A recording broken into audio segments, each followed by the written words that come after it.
Kenapa Tuhanmu memberikan izin kepada iblis untuk menyesatkan manusia? Pertanggungjawabkan pertanyaanmu terhadap As-Saad ayat 82 itu. Silakan.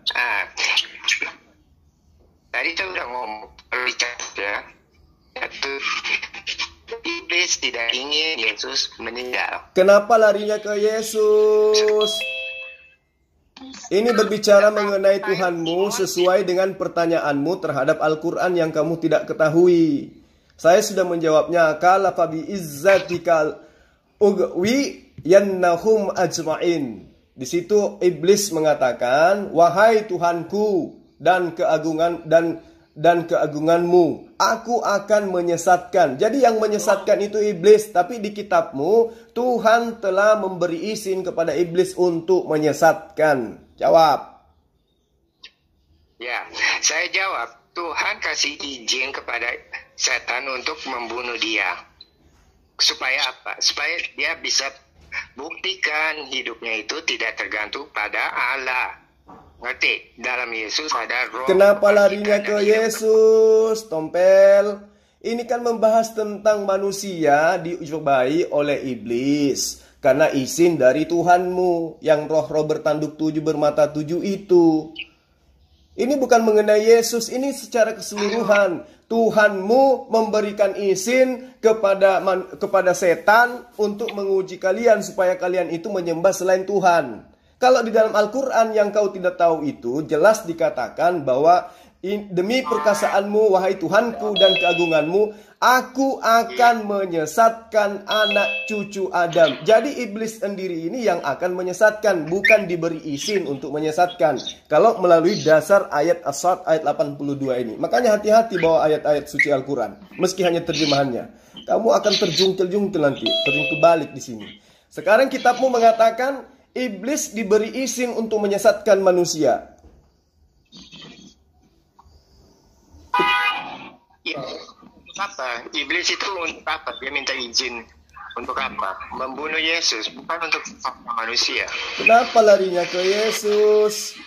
Ini manusia yang dikatakan oleh kitabmu diberi kesempatan, diberi izin oleh Tuhanmu yang bertanduk 7 itu untuk menyesatkan manusia. Simon, dengarkanlah, iblis sudah diberi izin untuk menguji kalian manusia. Jadi Theosmu diberi izin untuk menyesatkan manusia. Silakan. Jangan cocok logi. Kamu tanya, Simon. Saya kutip, Simon. Fix pada Simon. Ya. Kenapa sih kata iblis ada dalam dirinya? Kamu jangan asumsi. Matius 4 ayat 8, bahkan Tuhanmu yang berupa manusia itu juga dicobai oleh setan, oleh iblis. Dan iblis membawa Tuhannya Agus ke atas gunung yang sangat tinggi dan memperlihatkan kepadanya semua kerajaan dunia dan kemegahannya. Dan iblis itu berkata kepada Tuhannya Agus, semua itu akan kuberikan kepadamu jika engkau sujud menyembah aku. Jadi iblis menyuruh Tuhanmu menyembah iblis. Jadi kalau kamu coba-coba untuk mendefinisikan terjemahan Al-Quran tanpa ilmu, siap-siap aja kamu terjungkil balik. Sekarang saya tanya, kenapa Tuhan senior memberikan izin kepada iblis untuk mencobai Tuhan junior? Jawab. Kamu bahas yang mana, Simon atau Matius 4 sekarang?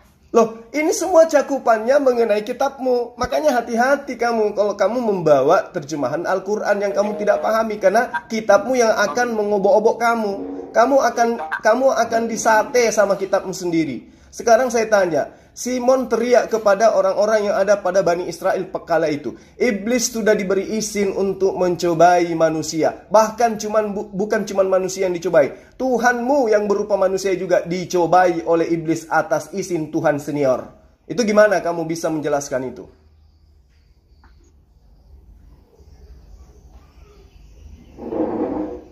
Perlu Masako?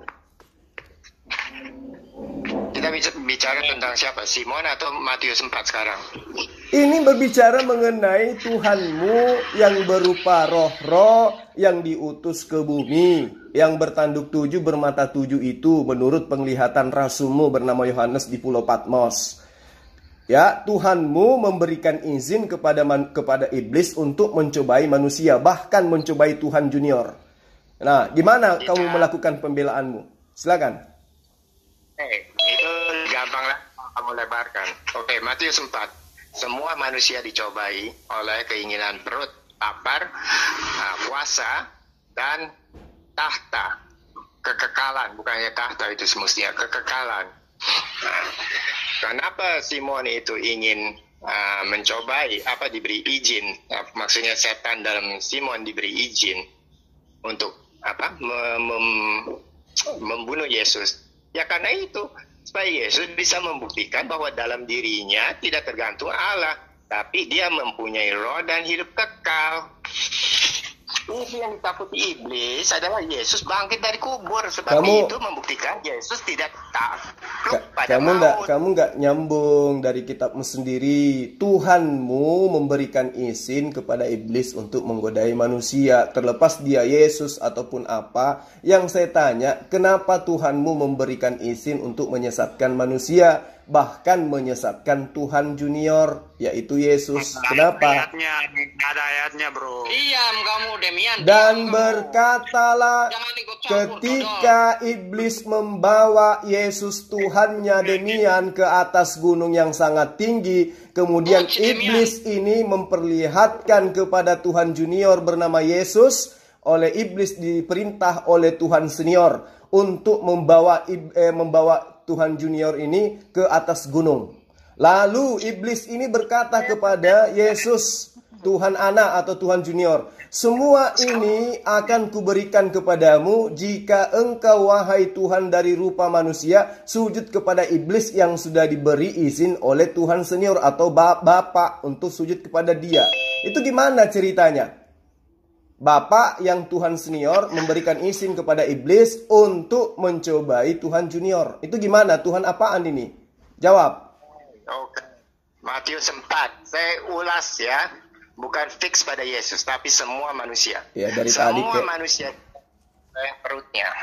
Rasa lapar itu yang membuat orang bisa menjual imannya. Kedua, semua orang dicobai oleh keinginan untuk berkuasa. Nah, ketiga, semua manusia ingin hidup kekal. Itu percobaan iblis kepada semua manusia itu juga di segala zaman masih terjadi sampai sekarang. Iya, pertanyaannya kembali kepada tuduhanmu terhadap Al-Quran, terhadap Allah. Di dalam surah Sa'ad tadi ayat 82, kamu tanya kenapa Tuhan memberi kemuliaan kepada iblis. Nah, sekarang saya tanya balik. Kenapa Tuhanmu memberi izin kepada iblis untuk mencobai manusia? Bukan manusianya, tapi Tuhanmu yang senior itu yang kupertanyakan. Berdasarkan tuduhanmu terhadap Al-Quran yang kamu tidak ketahui. Kenapa Tuhanmu memberikan izin kepada iblis untuk mencobai manusia? Bahkan mencobai Tuhan yang berupa manusia juga. Kenapa? Ada apa dengan Tuhanmu?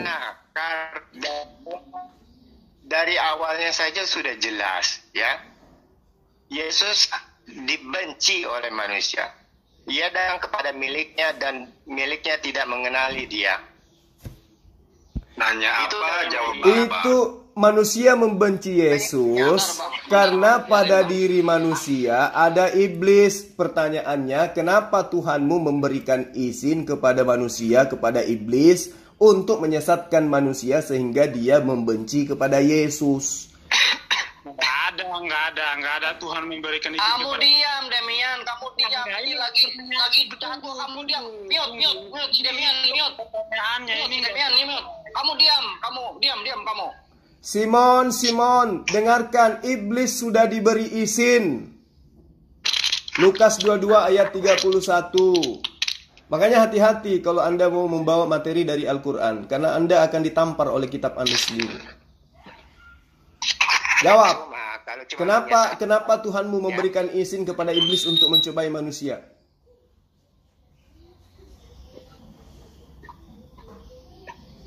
Nggak ada di Lukas 22 iblis diberikan ini mandat untuk Diam, kamu diam, Dodol. Lukas 22 ayat 31.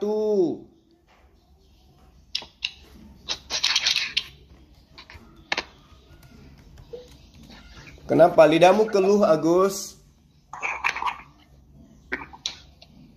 Lukas berapa? Biar saya tampilkan ayatnya biar kalian semua tahu Zuma ini tukang bohong. Ya, Tuliskan silakan. ayat. Ayo Zuma, tuliskan ayatnya. Saya nggak bisa nulis di sini.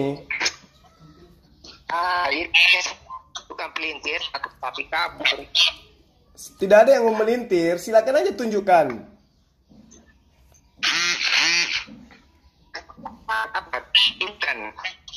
Bukan. Silakan tunjukkan kitabmu.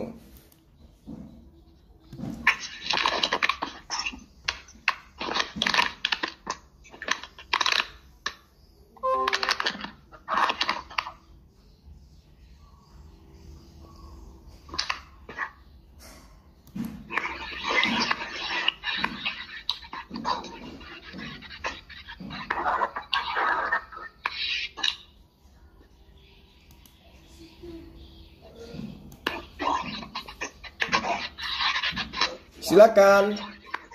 Ada tanggapan?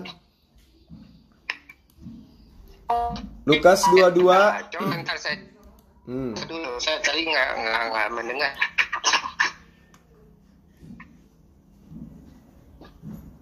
Silakan. Apa yang Anda ingin bantah dari kitab Anda sendiri? Ayat tuliskan.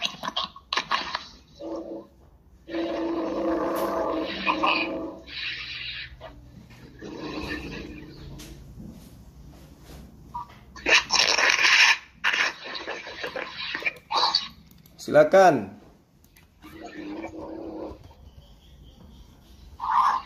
Ya kamu bilang Lukas berapa?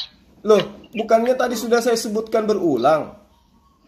Wah, pura-pura nggak dengar ini orang ini.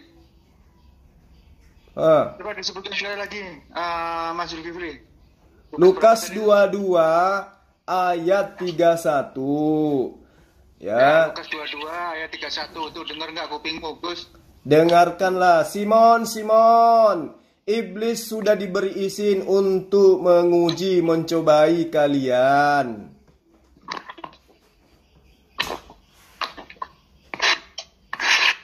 Tunggu, saya cari dulu ayatnya. Baru mau cari.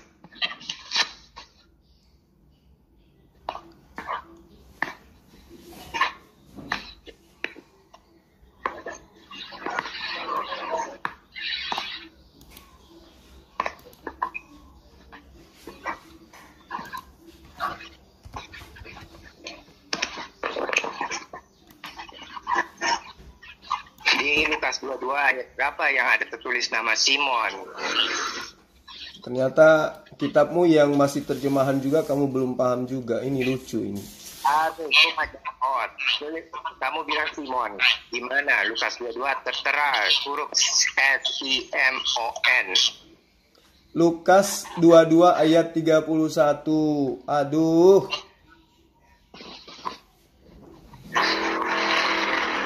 Di situ Simon atau Petrus.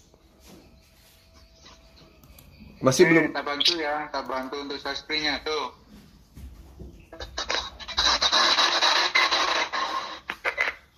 Ini ya, Mas. Lukas. Pasal ini ya? Ya, betul. Coba lihat di terjemahan lamanya itu. Diberi izin. Di situ di dalam bahasa Yunani disebutkan dengan sebutan XCT1. Izin, diberi peluang, dituntut dia untuk bisa menyesatkan manusia. Dituntut untuk memiliki kemampuan untuk menyesatkan manusia. Itu artinya dalam bahasa Yunani, XCT1. Jadi Anda mau lari kemanapun, Anda tidak akan pernah bisa berkelit. Makanya aku bilang, hati-hati memahami terjemahan Al-Quran dengan pemahaman sendiri. Ya, karena umat Islam itu lebih paham kitabnya daripada Anda. Sekarang giliran Anda ditampar kitab Anda sendiri. Anda goyah ke sana kemari. Mana dalilnya, mana dalilnya. Sudah jelas Lukas 22 ayat 31. Simon teriak bahwa iblis diberi izin. kasar lagi, Mas Zuma. Nih, lihat matamu dibuka lebar-lebar ya. Nih, lihat di screen. Kalau sudah diperlihatkan screen, jangan lupa-lupa, jangan pura-pura koneksimu putus-putus ya. Tadi waktu kamu menghujat aja koneksinya kenceng banget. Lihat. Tuh, diam 1000 bahasa dia. Yang lain kelihatan kan? Cuma kelihatan kan? Ya, kelihatan. Kelihatan. Zuma. Gimana tanggapannya si Zuma ini? sudah. Apalagi yang mau omongkan? Andy, coba kamu tutup mulut dulu ya. Si Zuma ini tidak mau membaca. Tutup mulut gimana? Ini loh sudah saya start di sini. Yang kita bicarakan kan ini. Itu menawarkan hidup kekal. Jangan salah. Kita baca mulai dari itu. Aduh. Simon, dengarkan. Iblis sudah diberi izin untuk menguji kalian. Seperti gandum dipisahkan dari kulit, sehingga yang baik dipisahkan dari yang buruk. Buka matamu lebar-lebar, buka kupingmu lebar-lebar juga ya. Tuh, udah tak share screen, udah tak bantu untuk membacakan. Mana ini kontrol kamu? Jawab dong. Pura-pura nggak dengar. Bukan tidak dengar. Tunggu, saya lagi copy ayatnya biar kalian semua bisa lihat betapa murahan si Zuma itu menghujat Alkitab. Kok menghujat itu bunyi kitabmu loh, Subaidah. Subaidah, itu kitabmu yang mengatakan seperti itu. Kami bukan penghujat, saya bertugas untuk menampar kamu pakai dalil kitabmu. Wong itu kitab-kitabmu sendiri kok dibilang menghujat itu, kecuali saya bilang Tuhanmu berat. Kalau di Al-Quran, Agus, dengarkan Agus, di dalam Al-Quran, wa ma kana lahun alaihim min sultanin illa lina'lama may yu'minu bil akhirah. Dan tidak ada kekuasaan bagi iblis terhadap mereka, melainkan hanyalah agar kami dapat membedakan siapa yang beriman kepadanya dan siapa beriman kepada akhirat dan siapa yang beriman kepada setan atau ragu-ragu terhadap akhirat. Dan Allah maha memelihara segala sesuatu. Wa rabbuka ala kulli syai'in hafiz. Paham ya? Jadi tuduhanmu terhadap Al-Quran surah As-Sad ayat 82 yang berdasarkan hanya terjemahan itu salah. Sekarang pertanggungjawabkan kitabmu. Setan diberi diberi kuasa untuk mencobai atau menguji manusia, bahkan menguji juga Tuhanmu. Itu Tuhanmu kenapa itu dia? Sampai-sampai memberikan izin ke iblis untuk mencobai Tuhan. Jawab. Kamu udah baca belum tadi saya udah share itu? Apalagi? Percakapan itu tentang ketika muridnya bertanya siapa yang akan duduk paling dekat dengan engkau di surga. Ini Tuhanmu memberikan izin kepada manusia, kepada iblis untuk mencobai manusia. Betul? Betul? Setuju enggak kalau Tuhanmu memberikan izin kepada iblis untuk mencobai anak keturunan Adam?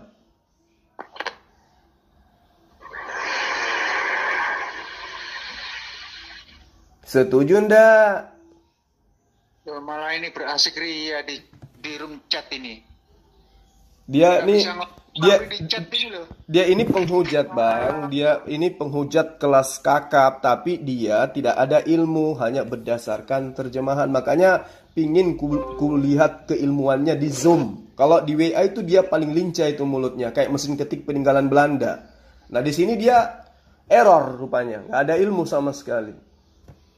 Kenapa Tuhanmu yang senior, yang kamu sebut sebagai bapak, memberikan izin kepada setan untuk mencobai Tuhan junior, anak Tuhan atau Tuhan anak? Kenapa? Jawab. Oh, kelasnya kelas WA atau ini. Makanya itu di chattingan di sini loh. Chattingan Zoom itu dia nulis itu apa yang ditulis ini. Kelasnya kelas ini, kelas WA, ketik. Kalau di sini udah Bukan ketik-ketik, Bang. Kalau di WA itu dia mulutnya kayak mulut perempuan. Di dalam Quran 5 ayat kecilan ada begini. Seperti itu kalau dia di WA itu. Dengar. Ya. Kutipan tentang perkataan iblis. Nah, Itu mulai dari ayat 24. Percakapan waktu perjamuan malam. ya. Nah, raja-raja bangsa-bangsa memerintah rakyat. Ya. Mereka dan orang menjalani kuasa atas mereka disebut pelindung-pelindung. Tetapi kamu tidak demikian. Melainkan yang terbesar di antara kamu jadilah pelayan. Yang paling muda dan pemimpin sebagai pelayan. Sebab siapakah yang lebih duduk makan atau yang melayani? Bukankah dia yang duduk makan, tetapi aku ada di tengah-tengah kamu sebagai pelayan. Nah, terus kamu yang tiga. Demian, kamu jangan ketak-ketik di situ ya. Kamu jangan kebakaran jenggot semua. Aku mute itu kecuali 2 orang di sini yang saya izinkan. Aku sama Mas Zuma. Kamu jangan baper ya. Dalam segala percobaan yang Kamu tadi suka nyerobot-nyerobot. Aku menentukan hak kerajaan bagi kamu, sama seperti Bapakku menentukan bagiku, bahwa kamu akan makan dan minum semeja dengan kerajaanku, dan kamu akan duduk di atas tahta untuk menghakimi 12 suku Israel. Nah, terus ini yang Zuma kutip. Simon, Simon, lihat iblis telah menuntut untuk menabi kamu seperti gandum. Tetapi aku berdoa untuk engkau, imanmu jangan dan kalau engkau kuatkanlah saudara-saudaramu. Jawab Petrus, Tuhan, aku bersedia masuk penjara dan mati bersama-sama dengan engkau. Tapi Yesus berkata, aku kata kepada Petrus, hari ini air tidak akan berkok sebelum engkau 3 kali bahwa engkau mengenal aku. Nah, jelas. Itu tentang masalah sorga, kekekalan sorga. Jangan sampai ditukar dengan kekekalan yang dari dunia. Nah, Zuma mau pelintir apa? Loh, Tentu. itu kamu jawab dulu. Kenapa Tuhanmu memberikan izin kepada setan untuk menyesatkan manusia, bahkan menyesatkan Tuhan Yesus, Tuhan Junior? Kenapa? Itu yang perlu kamu jawab. Bukannya kamu petantang-petenteng sana kemari. Ini muncul pertanyaan ini berdasar terhadap hujatanmu terhadap Al-Quran. Surah yang kamu katakan tadi itu bahwa iblis, Allah memberikan setan untuk mencobai manusia kemuliaan. Diberi kemuliaan dalam surah Sad ayat 82. Nah, saya balik saya kan udah jawab nih ceritanya. Apa yang kamu tuduhkan tentang Al-Quran, tentang Allah, di situ dikatakan iblis berkata, demi keperkasaanmu wahai Tuhanku dan keagunganmu, aku akan menyesatkan. Nah, jadi iblis yang akan menyesatkan. Di kitabmu, Tuhan memberi izin kepada setan untuk menyesatkan Tuhanmu bernama Yesus. Silakan. Mana? Ayat yang kamu kutip itu tidak ada tertulis Tuhan beri izin. Yesus malah berdoa untuk Petrus supaya imannya jangan gugur. Kamu baca itu ke Lukas 22 ayat 31. Hai Simon, Simon, lihatlah iblis telah diberi izin untuk menguji kalian. Terjemahan 1985. Kamu akan menyela. Baca original teksnya. Nah, tak kasih. Original teksnya mengatakan, Simon, Simon, edou ho satanas exetesato. Exetesato itu apa? Diberi kemampuan untuk menyesatkan. Dituntut dia memiliki kemampuan untuk mampu menyesatkan manusia. Siapa yang memberi kemampuan untuk menyesatkan? Bapakmu yang kamu sebut dengan roh bertanduk 7 dan bermata 7 itu yang memberikan kekuasaan kepada iblis untuk menggodai manusia. Apa yang akan Anda lakukan? Apa yang Anda katakan? Berdasar terhadap hujatanmu, Sad 82. Ternyata di kitabmu, justru Tuhanmu yang senior itu memberi izin kepada iblis untuk mencobai Tuhan junior, bahkan manusia yang lain. Silakan. Oke, Lukas 22, ya. 32. Nah, lalu Tuhan berkata, Simon, Simon, lihatlah setan telah menuntut untuk menampi engkau seperti gandum. Apa yang masalah di sini, Zuma? Di situ dia diberi izin, diberi kemampuan exetesato. Nah, jadi kita minta izin Yesus, betul. Loh kok larinya ke Yesus? Justru Yesus itu akibat karena Tuhanmu yang senior yang ada di Pulau Patmos dilihat itu memberi izin kepada iblis untuk menggodai Tuhanmu yang berupa manusia. Makanya dia ditenteng ke bukit yang tinggi. Oi, di Patmos itu tahun berapa? Waktu Yesus ngomong ke Simon itu tahun berapa? Jangan campur aduk sejarah. Saya tidak kabur. Tuhanmu yang berupa roh-roh yang bertanduk 7 bermata 7 itu memberikan izin kepada Satanas untuk eksetesato memiliki kekuatan untuk menyesatkan, diberikan kekuatan, diizinkan dia untuk menyesatkan manusia. Bahkan kepada Tuhannya Kristen dicobai juga. Itu gimana kamu menjelaskan itu? Yang tertulis cuma Lukas 22 ayat 31, lihat iblis telah menuntut. Bukan menuntut, di situ kata eksetesato. Itu bahasa original teks kitabmu. Simon edou ho Satanas eksetesato. Himas, seluruh. Himas itu merujuk kepada semua dari kalian. Seluruh manusia, sinitesai akan disesatkan. Hoston siton.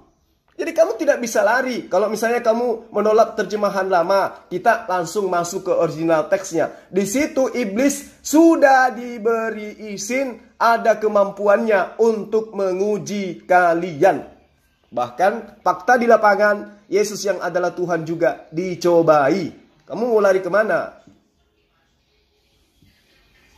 Ini Lukas 22 bicara tentang hidup kekal di surga dengan hidup kekal di bumi. Ya, giliran saya tunjukkan dalilnya ayat 31, tadi kamu menunjukkan dalilnya ayat 82 dari surat Sad. Sementara surat Sad itu banyak ayatnya, bukan cuma satu itu. Satu itu aja kamu sudah error. Sekarang giliran kamu ketampar dengan dalilmu Lukas 22 ayat 31, kamu katakan Lukas 22 itu bercerita tentang, saya nggak tanya satu perikop. Saya cuma tanya, kenapa Tuhanmu memberi izin kepada iblis mencobai Tuhan junior?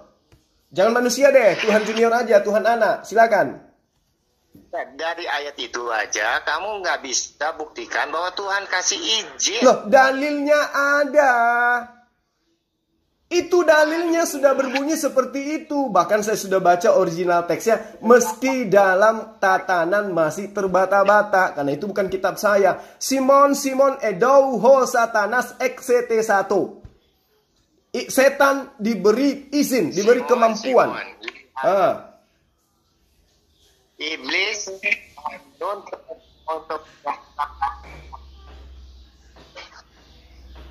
Iblis menuntut. Nah, jadi iblis itu sedang bicara dengan Yesus. Hei, Tuhan berikan Petrus ini untuk saya sesatkan. Gak usah kamu lari-lari ke sana sini. Nah, di logika sini aja kamu udah gagal buktikan. Loh, kan fakta. Dengar dulu, saya tanya samamu. Yesus itu dicobai oleh iblis. Percaya? Kamu percaya kalau Yesus yang adalah Tuhan itu dicobai oleh iblis? Percaya enggak? Itu percaya atau tidak Tuhanmu dicobai oleh iblis? Percaya atau tidak?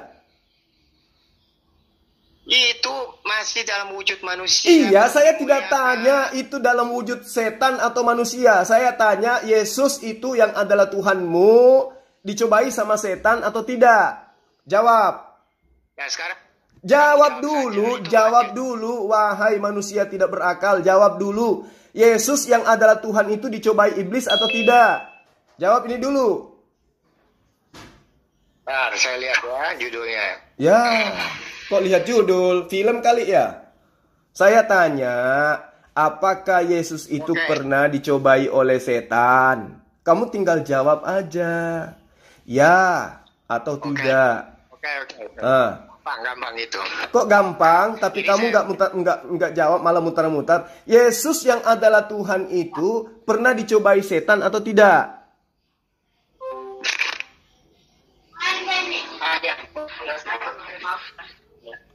Jawab dong.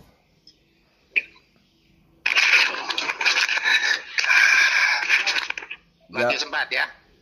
Di situ dimulai dengan huruf besar saja Yesus. Tidak ada roh, tidak ada Tuhan. Iya, saya tidak mau pemahaman animismemu Yesus itu Tuhan ataupun bukan. Yang saya tanya, apakah Yesus yang inkarnasi daripada roh-roh bertanduk 7 bermata 7 itu pernah dicobai oleh setan?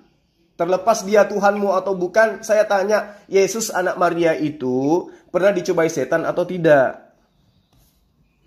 Yesus manusianya sesudah puasa dicobai oleh setan. Nah, Itu jawab kemana? aja, nggak usah malu-malu. Yesus pernah dicobai oleh setan, betul?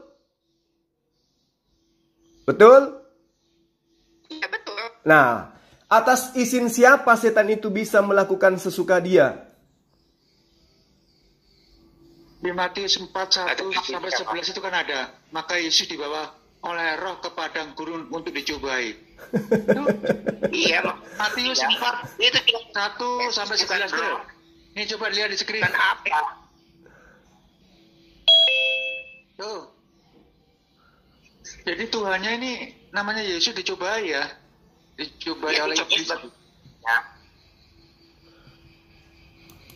Atas izin siapa? Itu pertanyaan Bang Zuma kan begitu. Nggak usah gagal. Atas izin siapa? Gagal paham. Yang dicobai iblis itu apa? Menjadikan batu. Kok larinya ke batu? Terus apa lagi? Kuasa dan kekekalan. Buka pelan-pelan Bang Zuma. Itu semua manusia. Iya, Yesus dicobai oleh iblis. Atas izin siapa? Bisakah iblis itu melakukan sesuatu tanpa izin Tuhanmu? Betul. Ayo. Ayo. Makanya perlu izin. Nah, ini lagi Fit. Sekarang saya tanya, kamu sudah jawab Tuhan Junior, ya, Theos anak itu sudah dicobai oleh iblis atas izin siapa?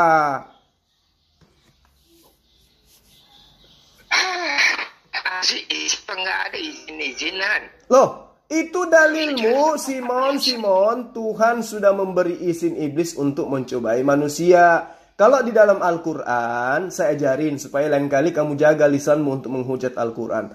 Qala fahbit minha fama yakunu laka anta takabbara fiha fakhruj ila innaka minas sagirin. Itu jelas dalilnya. Tuhan, fokus. Mereka perlu dengar ocehanmu ya. Loh, Di Matius kamu 4, kan membawa-bawa ayat suci Al-Quran, tapi cuma terjemahannya. Kalau di dalam Al-Quran, itu nggak bisa dipahami cuma satu ayat itu, apalagi caramu memahaminya berdasarkan atas kebencianmu. Ternyata setelah saya terangkan dalil saat ayat 82, itu tidak seperti itu maksudnya. Gitu. Nah, sekarang giliran kamu ditanyai kitabmu, justru iblis memberi izin untuk mencobai Tuhan.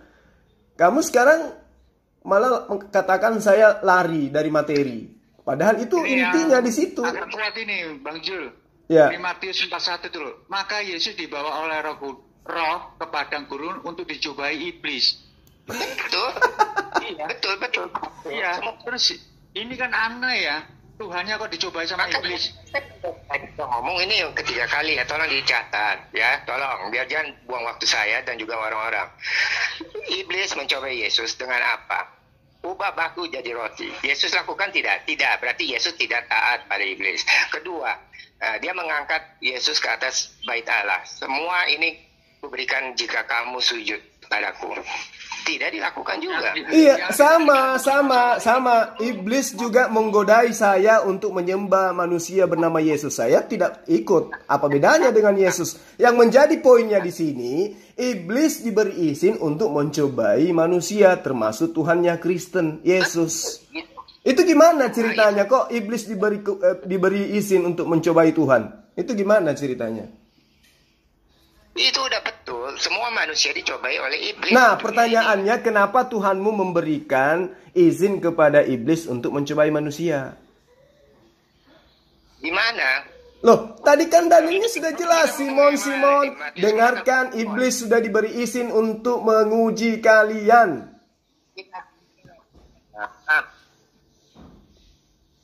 Tuh. Nggak bisa. Lukas dulu bicara tentang hidup kekal dan hidup kekal di bumi. Loh, dalilmu Ya, kok kalau yang kamu Matius ingkari empat. sendiri? Gimana sih?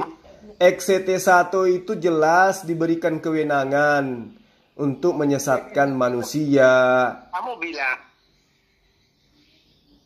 betul, itu betul. Jadi iblis itu menyesatkan manusia supaya Kenapa dia diberi izin? Kenapa dia diberi izin untuk menyesatkan manusia? Kembali kepada pertanyaanmu di Sat 82 itu terhadap tuduhanmu kepada Al-Quran. Nah, di kitabmu kenapa iblis diberi izin untuk menyesatkan manusia? dari awal saya bilang ya, ingat, Allah tidak menciptakan robot.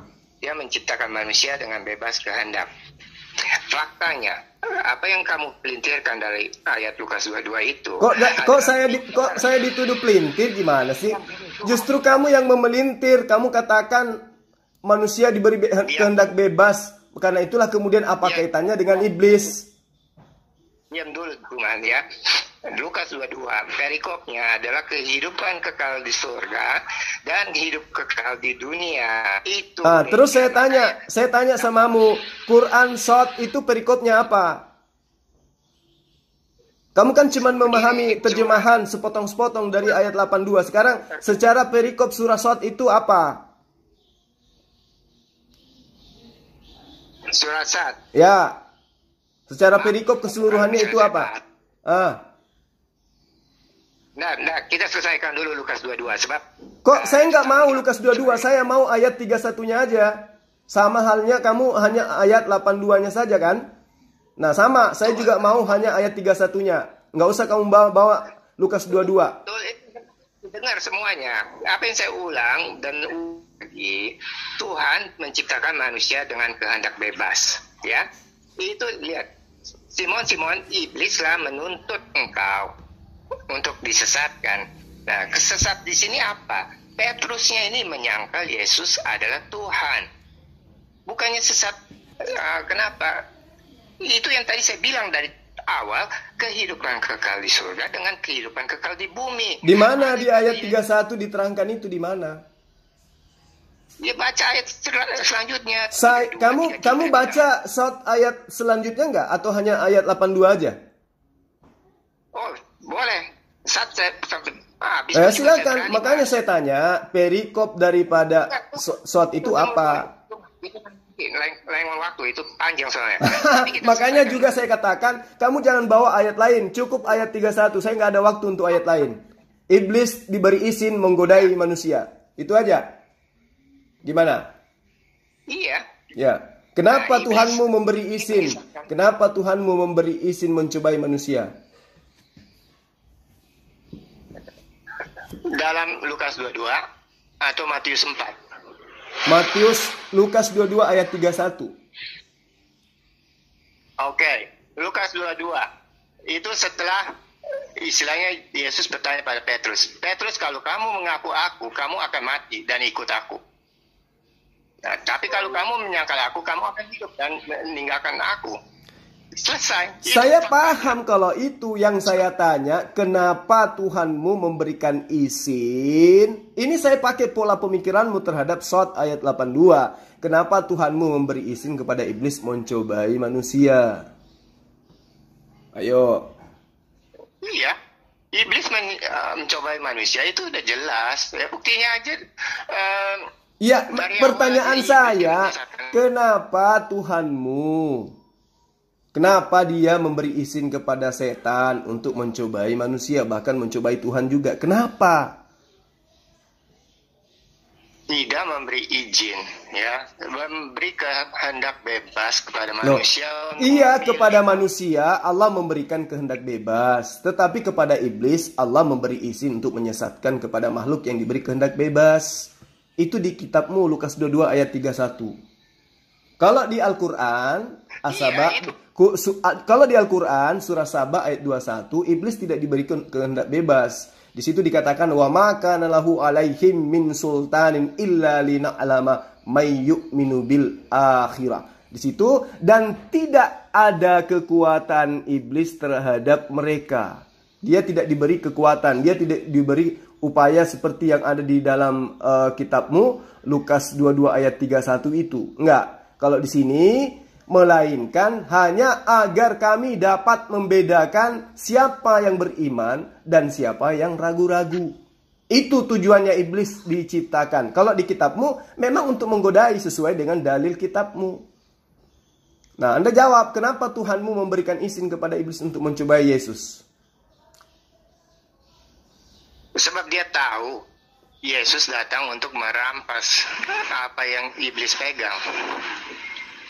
Itu kamu asumsi atau kamu pakai ada dalil? Tidak, itu yang terangkum dalam seluruh Alkitab. Oh, dalilnya di mana? Satu ayat aja, nggak usah seluruh Alkitab. Anda mau pakai ayat Patmos? Silakan, Anda mau pakai Patmos, mau pakai Parmor juga boleh. Tunggu, saya cari.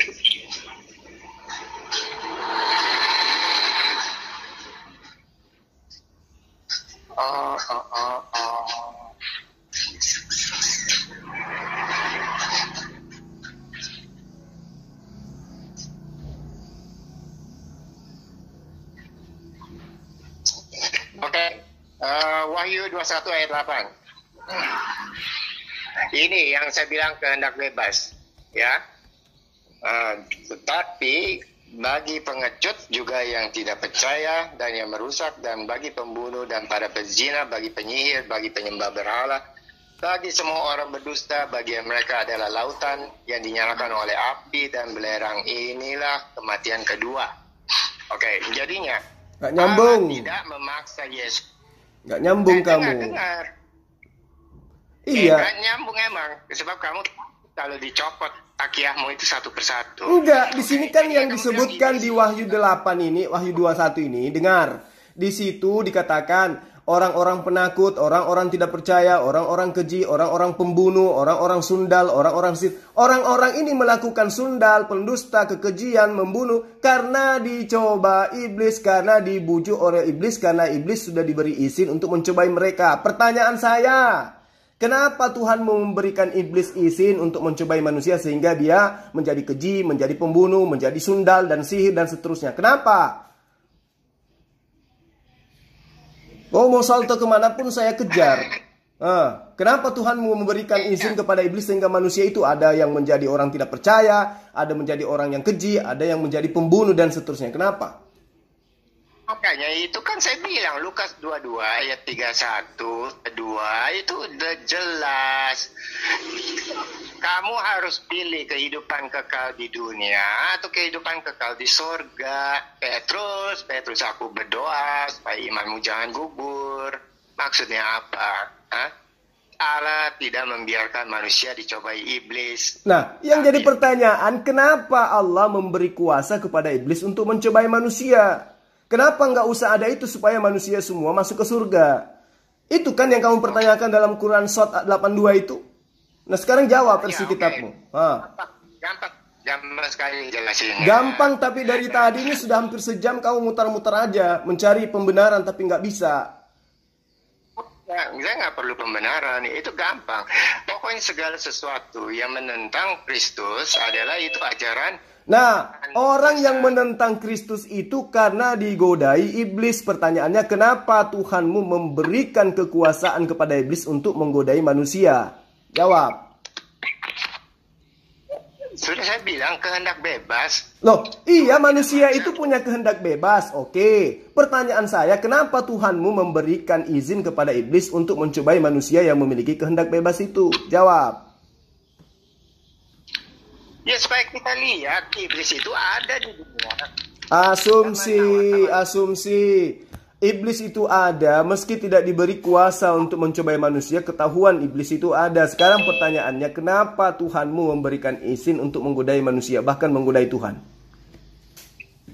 Tidak, dari awal pun juga tidak ada istilah Tuhan izin. Iblis itu emang sudah ada. Dalilmu jelas. Simon, tengoklah, iblis diberi izin untuk menguji kalian.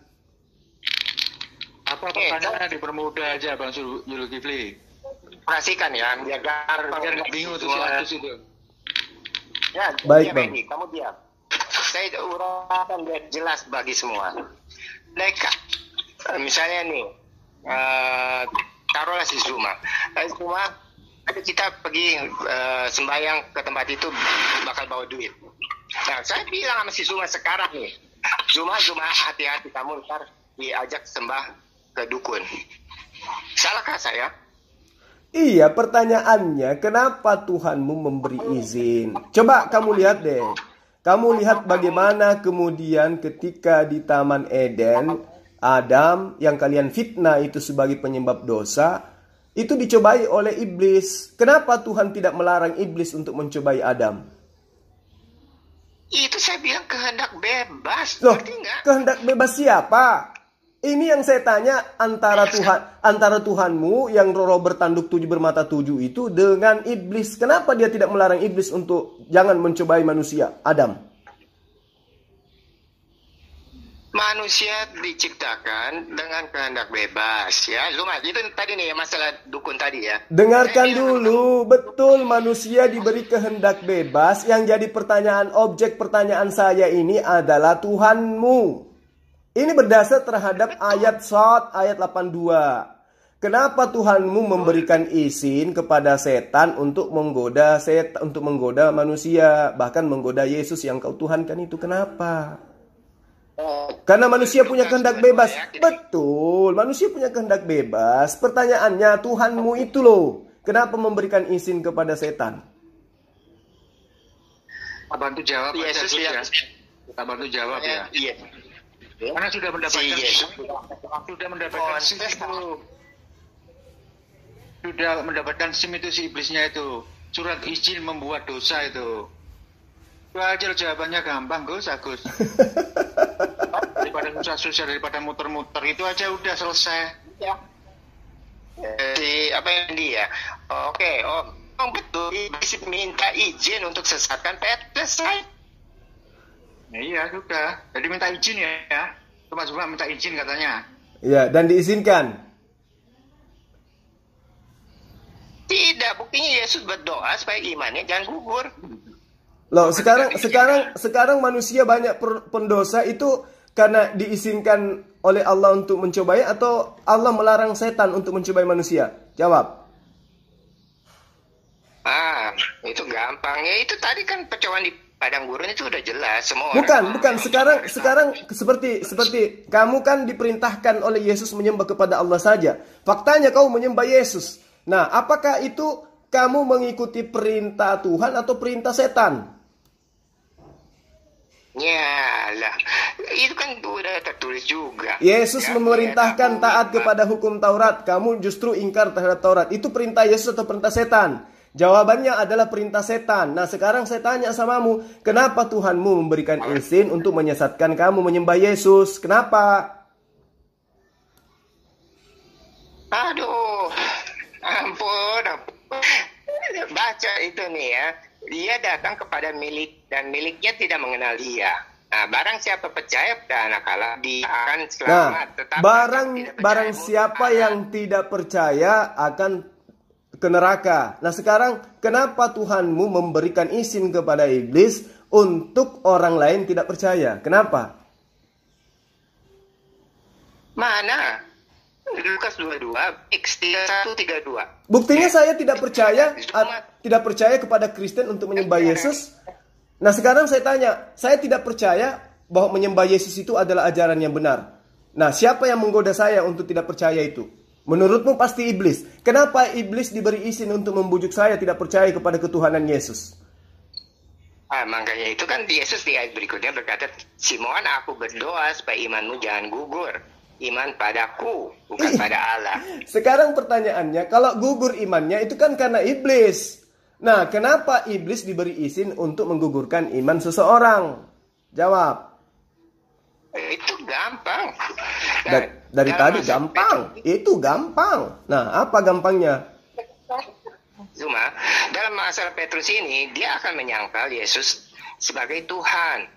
Nah, dia lebih mencintai hidup kekal di dunia, bukan hidup kekal di surga. Iya, kenapa orang itu lebih mencintai hidup kekal di dunia? Kenapa harus Tuhan menggodai dia supaya dia lebih cinta kepada kehidupan dunia? Kenapa diberi iblis untuk mampu menggodai manusia supaya lebih cinta dunia? Kenapa?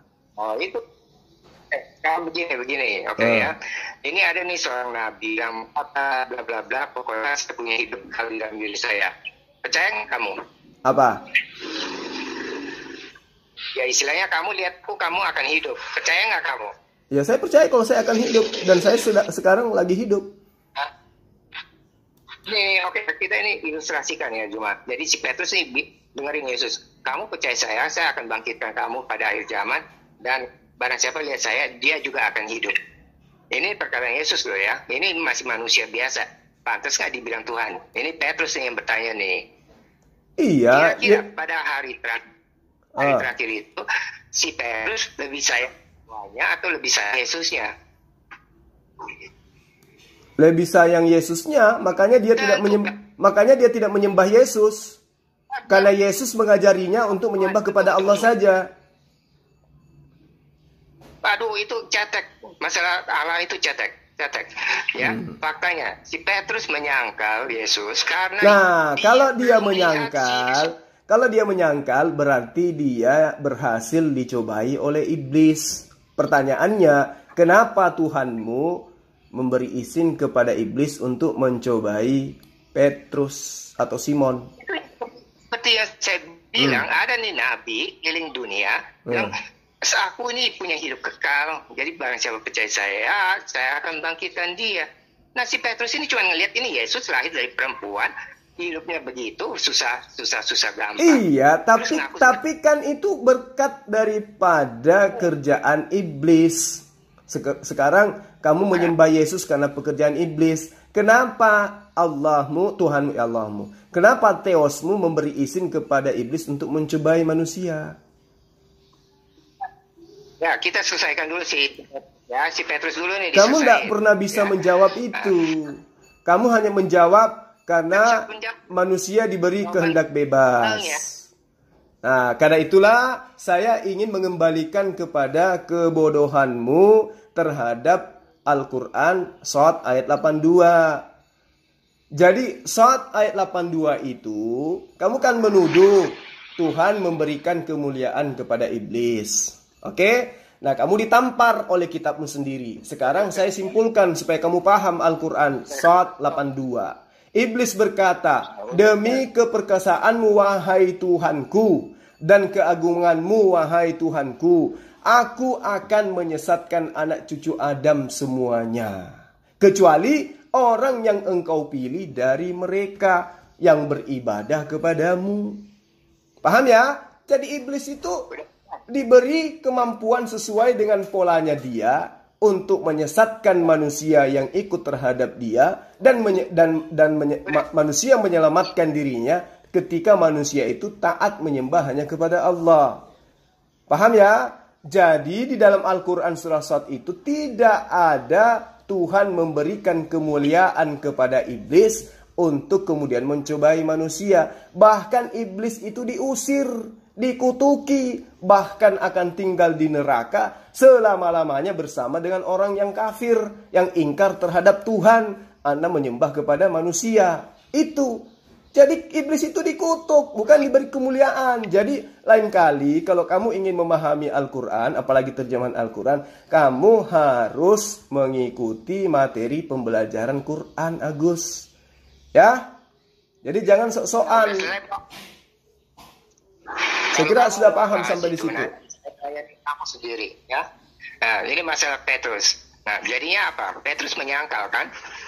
Betul, iya, karena iblis berhasil mencobai dia, makanya dia menyangkal. Pertanyaannya, kenapa Tuhanmu memberi izin kepada iblis untuk mencobai Petrus? Itu karena Petrus belum melihat Yesus mati dan bangkit. Selesai Zuma. Loh, Jadi, orang-orang yang melihat Yesus bangkit ada ribuan, ada dari Romawi, ada dari orang Farisi, ada orang-orang Saduki. Kalau itu benar, tapi itu kan cuma dongeng. Nah, sekarang pertanyaannya, kenapa orang-orang yang hidup di zaman Yesus bangkit tidak menuhankan Yesus seperti Kristen? udah makan, Anda nyungsep. Ya? Apa? Saya udah mau habis nih. Apa? Anda nyungsep. Oh, pertanyaan saya satu aja Anda nggak bisa jawab. Kenapa Tuhanmu memberikan izin memberikan izin setan menggodai Petrus, manusia, dan bahkan Tuhanmu yang junior itu, Yesus? Apa jawabanmu kemudian? Karena diberi kehendak bebas. Nggak nyambung kan? Yang nyungsep siapa? Tuhan tidak beri izin kepada setan untuk menyesatkan manusia. Oh, dalil Tuhan kitabmu saya sudah bacakan. Ekseteso. Dia diberi izin. Eksetesas. Nah, seperti yang saya bilang tadi, ya, Petrus tidak akan percaya Yesus Tuhan kalau dia tidak bangkit dari kematiannya. Itu yang Yesus katakan, dan itu yang Petrus ingin lihat. Begini Gus. Apa sih yang ingin kamu sampaikan ini sebenarnya? Apa yang ingin kamu Tadi saya sampaikan. apa yang ingin kamu jajakan? Karena kamu muter-muter aja di sini. Apa yang ingin kamu sampaikan? Lukas 22 yang kamu pakai Zuma, itu pembicaraan tentang kehidupan kekal di surga dan kehidupan kekal di bumi. Iya. Kenapa ada yang kekal di dunia, ada kekal di bumi, di akhirat? Karena ada yang disesatkan. Pertanyaannya, kenapa Tuhanmu memberi izin menyesatkan manusia, iblis ini? Tuhan tidak mengizinkan iblis cobai Petrus. Tuhan doakan. Kalau Tuhanmu tidak memberikan izin mencobai manusia, maka seluruh manusia saat sekarang ini menyembah semua kepada Tuhan yang benar. Buktinya ada yang menyembah ke sapi, ada yang menyembah kepada manusia, ada yang menyembah kepada roh. Siapa yang menyesatkan mereka? Iblis. Siapa yang mengizinkan itu? Siapa yang menyesatkan mereka? Nah, itu ada dalam kitabmu. Baca tuh, plototin Lukas 22 ayat 31. Iblis memberi izin kepada manusia untuk mencobai manusia. Iblis memberi izin kepada iblis untuk mencobai manusia. Nyungsep kesian. Kok nyungsep? Kok nyungsep? Gak bisa diberi hidup kekal di surga dan hidup kekal di bumi. Udah selesai Zuma. Oh, itu Tuhanmu memberi izin mencobai Yesus. Kalau tidak diberi izin, tidak mungkin Yesus yang adalah Tuhannya Kristen itu ditenteng naik ke bukit. Gak mungkin. Ngerti? Semua manusia dicobai oleh iblis. Siapa yang memberi izin? Siapa yang memberi izin? Ya kalau kamu bilang Allah memberi izin, ya kita baca Quran. Nah, ini kitabmu sudah masuk di dalam matamu. Kamu larinya ke Al-Quran. Tadi sudah saya bacakan. Dalilnya sudah jelas. Saat ayat 82 itu tidak seperti yang kamu pahami. Coba. Bahkan saya sudah membacakan dalilnya kepadamu. Ya, wa ma kana lahu alaihim min sultanin illa lina'lama. Jadi iblis tidak diberi kekuatan terhadap manusia, melainkan hanya agar manusia itu bisa dibedakan mana yang beriman, mana yang kufur, mana yang kafir. Coba. Itu Al-Quran. Nah, sekarang kitabmu justru mencobai Yesus. Ini memalukan ini. Tuhan kok dicobai sama setan. Ya, tapi menang. Tapi dicobai kan? Ya, karena Yesus masih manusia. Terus kapan dia jadi Tuhan? Saat dia mengampuni dosa. Oh, gitu. Kapan dia mengampuni dosa? Kapan? Di mana dia mengatakan dosamu telah kuampuni? Aduh, banyak, Pak. Markus 2. Markus 2. Ya, coba aja lah Markus 2 itu. Markus 2, dosamu telah diampuni. Oke. Yang saya tanya, pernyataan Yesus, dosamu telah aku, Yesus yang mengampuni. Mana dalilnya? Justru kenapa Yesus nggak pakai itu kata ganti dalam dirinya? Itu asumsi serigala untuk membenarkan Yesus itu sebagai Tuhan. Sebenarnya iblisnya itu kamu. Karena kamu mencobai manusia untuk manusia menyembah kepada Yesus yang adalah manusia. Yesus sendiri mengajarkan menyembah hanya kepada Tuhannya, yaitu Allah. Hidup kekal itu adalah mereka mengenal Engkau satu-satunya Allah yang benar dan mengenal Aku sebagai utusanmu. Satu-satunya Allah yang benar, satu-satunya Allah yang benar itu yang mana menurut Yesus?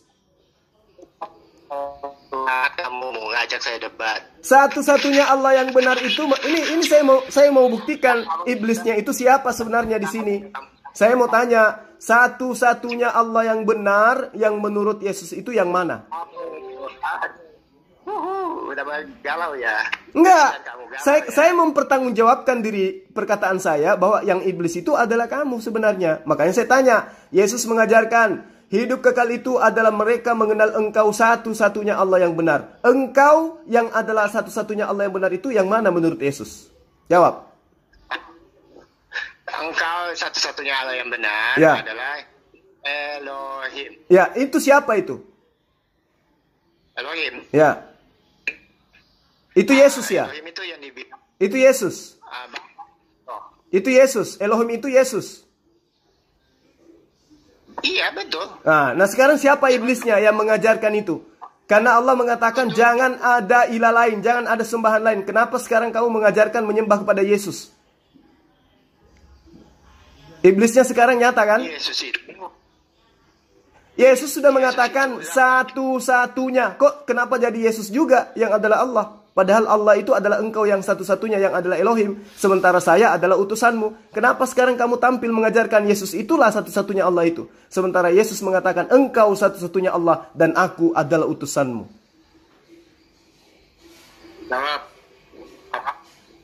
Yesus adalah Bapaknya itu Allah sendiri. Loh, dia adalah utusan. Kamu jangan menyesatkan di sini. Udah ketahuan kan siapa iblisnya? Yesus itu utusan, harus dikenal dia sebagai utusan untuk mendapatkan hidup yang kekal. Hidup kekal itu adalah mereka mengenal Engkau satu-satunya Allah yang benar dan mengenal Aku yang Engkau utus. Yesus dikenal sebagai utusan, Allah dikenal sebagai satu-satunya Allah yang benar. Nah, sekarang kamu mau mengatakan dua-duanya atau tiga-tiganya? Dalam Yesus begitu dibaptis roh Allah di dalamnya. Nah, tuh, coba ketahuan kan siapa iblisnya? Makanya saya katakan, kalau kamu ingin memelintir ayat Al-Quran, ngaca dulu, karena iblisnya sebenarnya itu kamu. Cuma gimana sih kamu ini mau bahas apa? Membahas tentang iblis yang kamu tuduhkan di dalam Al-Quran surah Sad, ujung-ujungnya ternyata yang iblis itu adalah kamu. Surat Sad ya, kamu bilang ya surat Sad. Nah, kan baca ayat 86. Kan kamu yang ini, kan kamu yang bawa ayat itu. Ya, makanya itu jangan kamu banggakan surat Quran dulu ya. Oh, jelas saya banggakan loh, itu kitab saya. Saya bangga dengan Al-Quran. Qala fa bi izzatikal ugwiyannahum ajma'in. Oh, bangga saya punya kitab suci Al-Quran. Nah, sekarang kitabmu. Kamu melarang kita bangga itu lucu kamu ini, Gus. Kitabmu, kamu malah mengajarkan kita menyembah kepada Yesus. Sementara Yesus sudah terang-terang mengatakan, kalau mau mendapatkan hidup yang kekal, cukup mengenal Tuhannya Yesus. Siapa itu? Allah yang maha suci lagi maha tinggi, yang Islam kenal dengan sebutan Subhanahu wa ta'ala. Yesaya 5 ayat 16. Allah itu maha suci lagi maha tinggi. Nah, Yohanes 17 ayat 3, ayat favorit kamu. Ya, kita baca nih yang benar ya. Sesungguhnya Yesus perkenalkan satu-satunya Allah yang benar. Siapa itu? Satu-satunya Allah yang benar. Jadi hanya Yesus yang bisa tunjukkan satu-satunya Allah yang benar. Yang mana? Kalau misalnya orang lain. Ketika Yesus menunjukkan satu-satunya Allah yang benar itu, Yesus menunjukkan dirinya sebagai apa? No. Jangan bahas dulu, itu ada 3 bagian soalnya. Di situ 2 bagian di ayat 7 di ayat 3 itu. Mengenal Yesus sebagai utusan, mengenal Tuhannya Yesus sebagai Allah satu-satunya Allah. Kamu mau pelintir apa lagi? Sekarang udah ketahuan siapa iblisnya. Melalui Yesus kita Melalui Yesus kita kenal.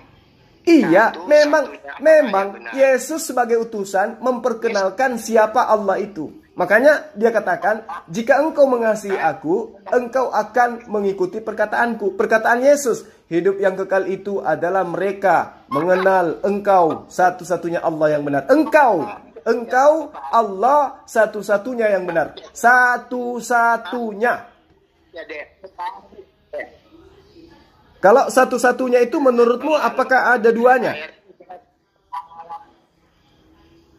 Ayat itu jelas berkata, melalui Yesus kita mengenal satu-satunya Allah yang Tidak ada seperti itu di dalil itu, nggak ada. Kamu jangan pelintir kitabmu sendiri, kan kasihan.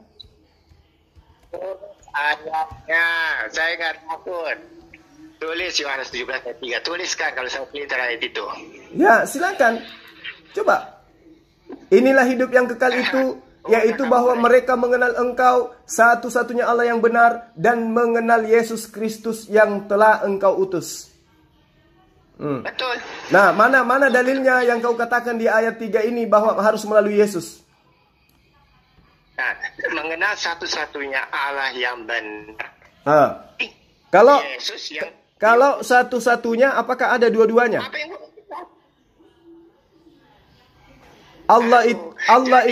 Allah itu satu-satunya Allah yang benar. Nah, kalau Allah satu-satunya Allah yang benar, apakah ada duanya?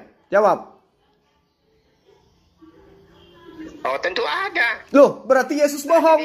Berarti Yesus kamu tuduh bohong. Karena Yesus mengatakan, engkau satu-satunya Allah yang benar. Kamu katakan bukan satu-satunya, tapi ada duanya. Berarti yang benar Yesus atau kamu?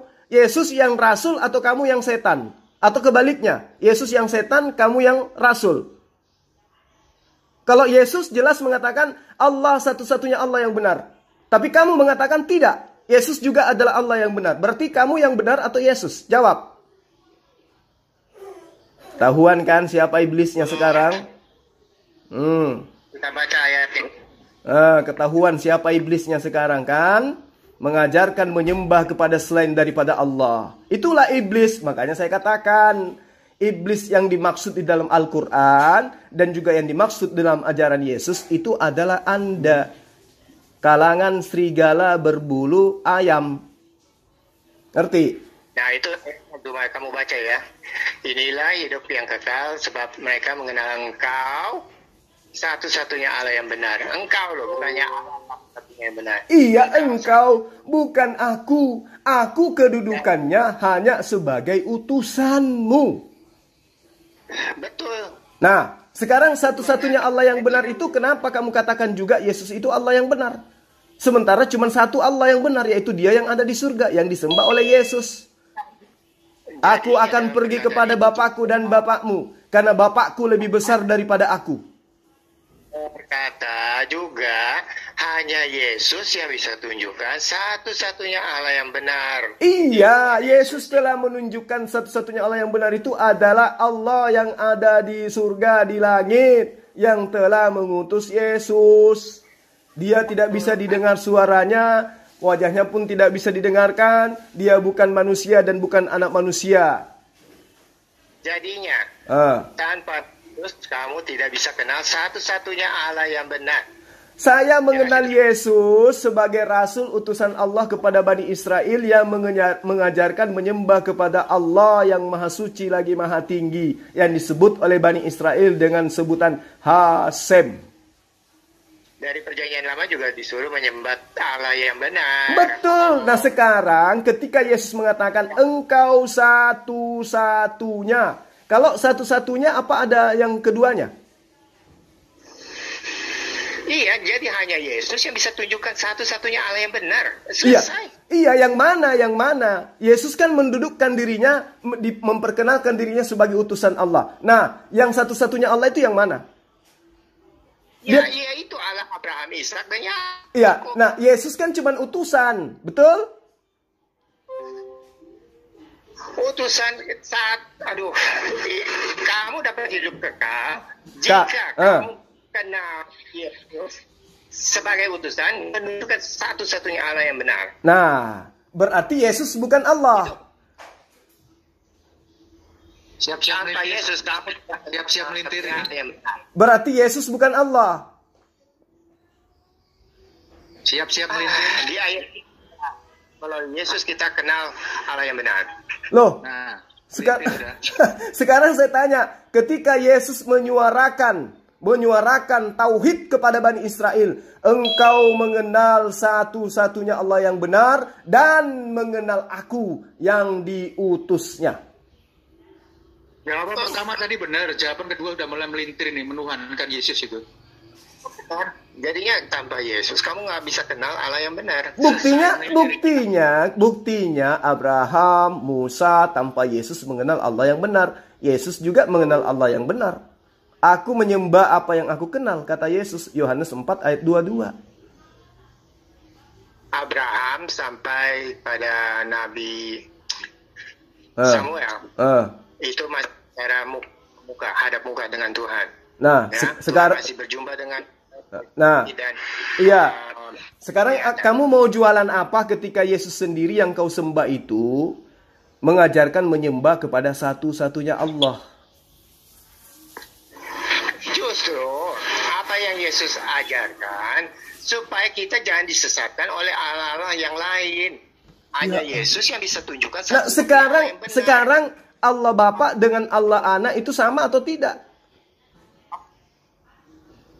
Justru itu ayatnya maksudnya begini. Saking banyaknya Allah Yesus itu diputus untuk bilang ini loh Allah yang benar. Yang mana? Satu-satunya Allah yang benar. Ya, Allah yang benar yang mana? Dirinya atau Tuhannya yang ada di surga? Allah yang benar yaitu Allah yang telah mengutus Yesus, bukan Allah yang telah mengutus. Iya, Allah yang benar yang mengutus Yesus, betul. Sekarang yang mengutus Yesus itu bukan Yesus, tapi Allahnya. Di mana itu kau punya otak, kawan? Yesus itu utusannya Tuhan, bukan Tuhan yang mengutus dirinya. Yang lainnya tolong silent, yang lainnya silent aja. Oke? Masih aku saja. Satu-satunya Allah yang benar menurut Yesus itu yang ada di langit atau yang ada di bumi? Jawab. Yang ada di langit lah. Nah, pada saat itu Yesus di mana? Yesus sendiri berkata ya. Tunggu. Kamu jangan menyesatkan. Iblis yang tidak kelihatan aja bisa ditolak dengan ayat-ayat suci. Apalagi yang kelihatan kayak Anda. Saya tanya, pada saat Yesus mengatakan Allah yang benar itu satu-satunya adalah yang ada di surga atau yang ada di bumi?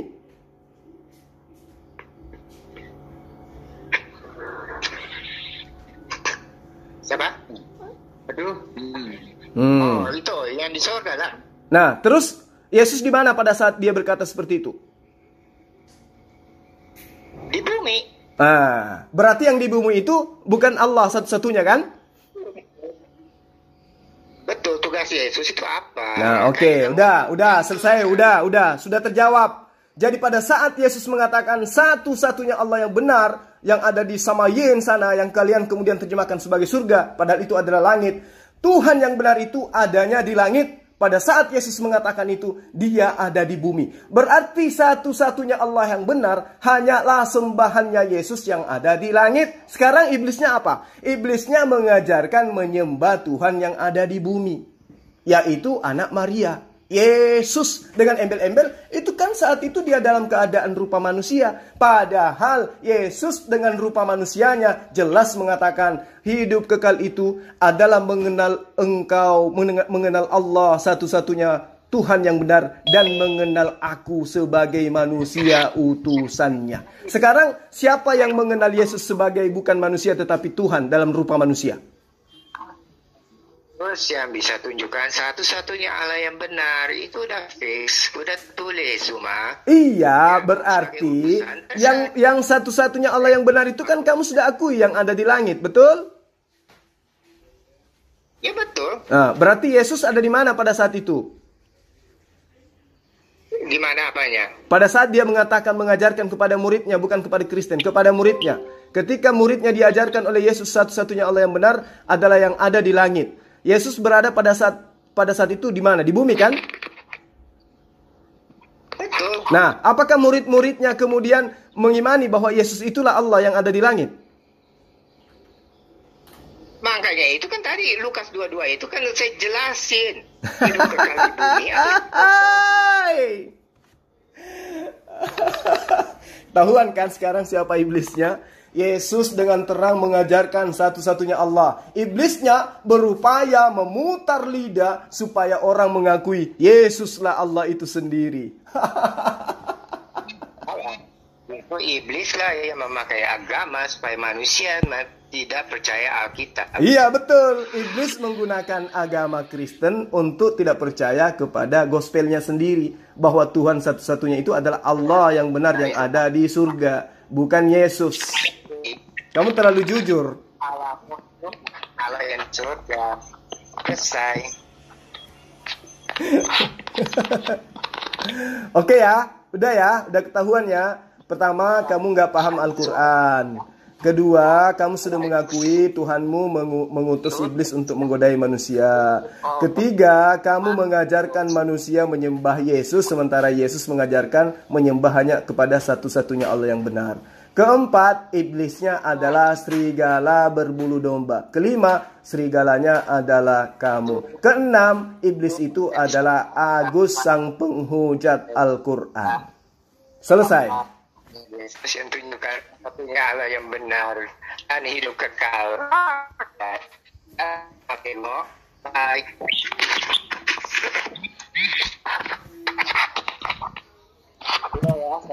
Sudah selesai juga, tolong buat saya. Ya, kamu terlalu pintar buat setan.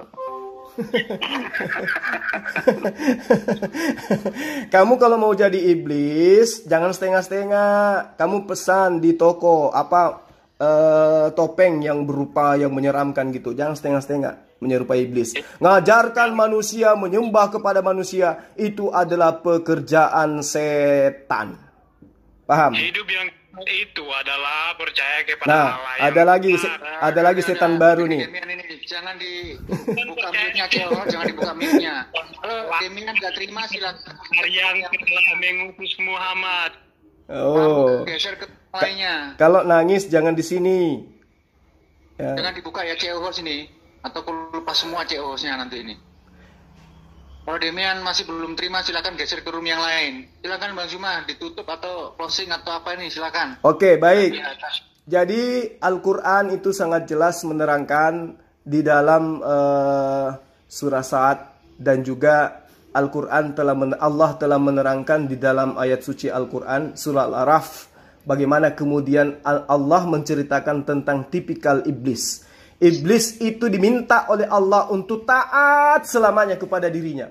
Iblis diminta untuk taat dan sujud menyembahnya kepada Allah. Hanya dengan perantaraan perintah untuk sujud kepada manusia bernama Adam, iblis menolak karena kesombongannya. Ini cari 1-2 dengan Kristen. Disuruh sujud menyembah kepada Allah, menolak. Justru menyembahnya kepada manusia. Jadi antara iblis dengan serigala itu cari 1-2. Allah menerangkan di dalam surah Al-Araf ayat 13 sampai ayat 18. Bagaimana kemudian Allah berfirman, qala fahbit minha fama yakunu laka an tatakabbara fiha fakhruj innaka minaz sagirin. Jadi Allah itu mengutuk iblis, bukan malah memberi izin.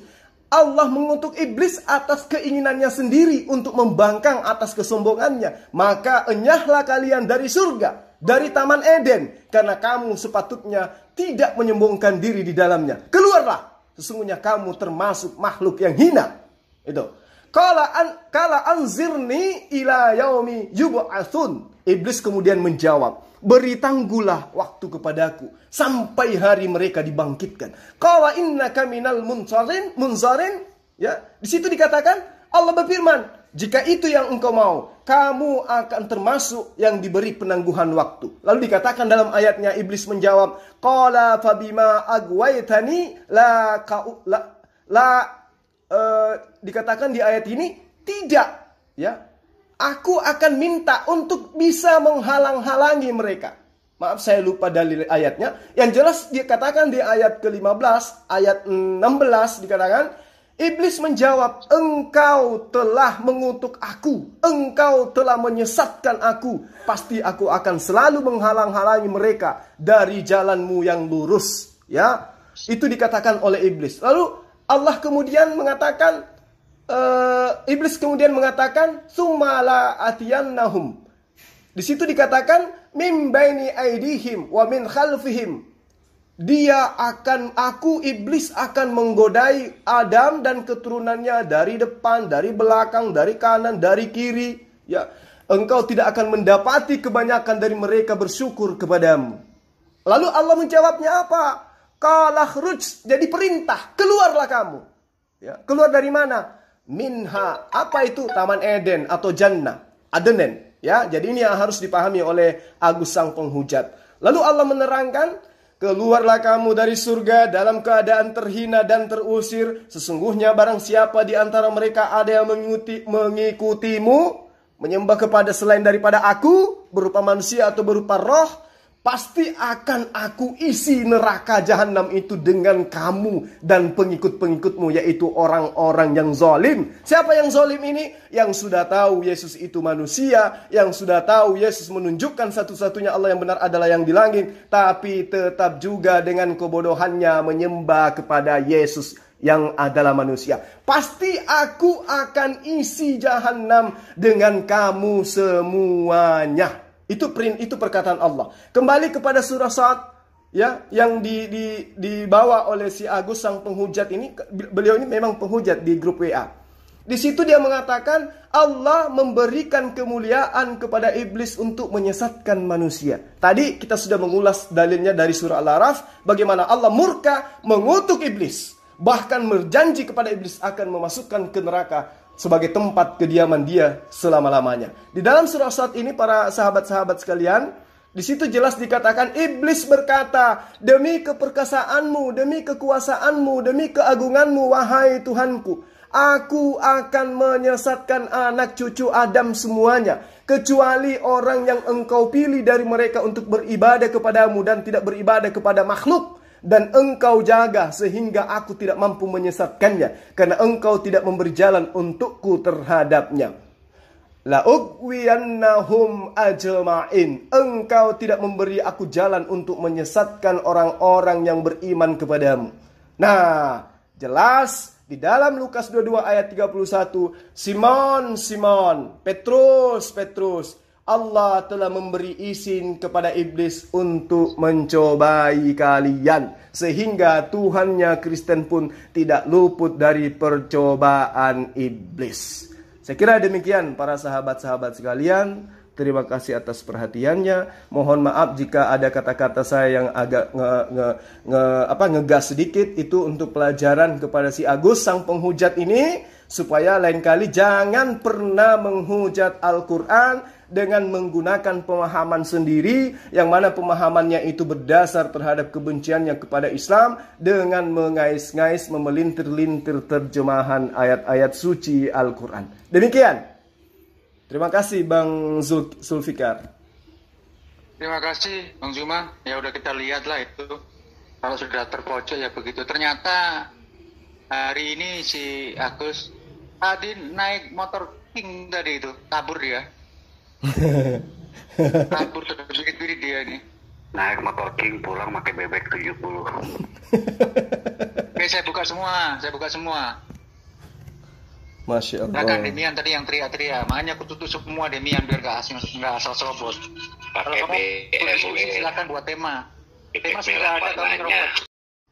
Demikianlah para sahabat-sahabat sekalian, ya, debat saya dengan Agus sang penghujat yang mencoba untuk membawa ayat-ayat suci Al-Quran yang tidak dipahaminya berdasar kepada ilmu. Qala fa bi izzatikal ugwi yannahum, di situ dikatakan ajmain. Jadi iblis ini menerangkan tentang apa yang kemudian diterima oleh Allah, di mana dia mengakui Allah itu adalah Tuhannya juga. Dia mengatakan akan menyesatkan anak manusia, kecuali yang taat kepada yang taat kepada perintah Allah dan juga kepada perintah Rasulullah Muhammad SAW. Itu sangat jelas. Jadi sang penghujat ini ya, itu terpingkal-pingkal ketika ditanyai tentang kitabnya yang kaitannya dengan Allah memberi izin kepada iblis untuk menggodai manusia, bahkan jauh daripada itu mencobai Tuhannya Kristen juga. Kenapa di sesi ini saya agak ngegas kepada si Agus? Karena beliau ini adalah penghujat. Dia adalah penghujat yang harus diberi pelajaran.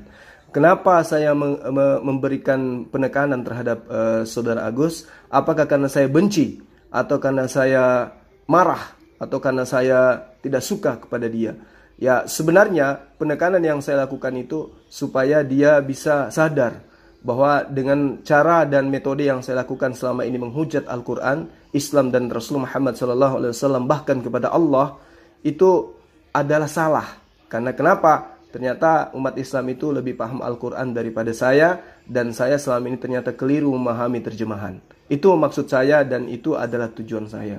Supaya dia ini lain kali tidak lagi membawa-bawa ayat-ayat terjemahan ayat-ayat suci Al-Quran untuk dia pelintir, untuk kemudian menghina Allah, menghina Rasulnya, dan menghina umat Islam, serta menghina Al-Quran itu sendiri.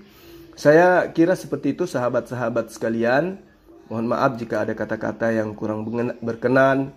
Itu karena saya juga manusia biasa. Saya bukan nabi, saya bukan wali Allah. Saya hanya manusia biasa sama seperti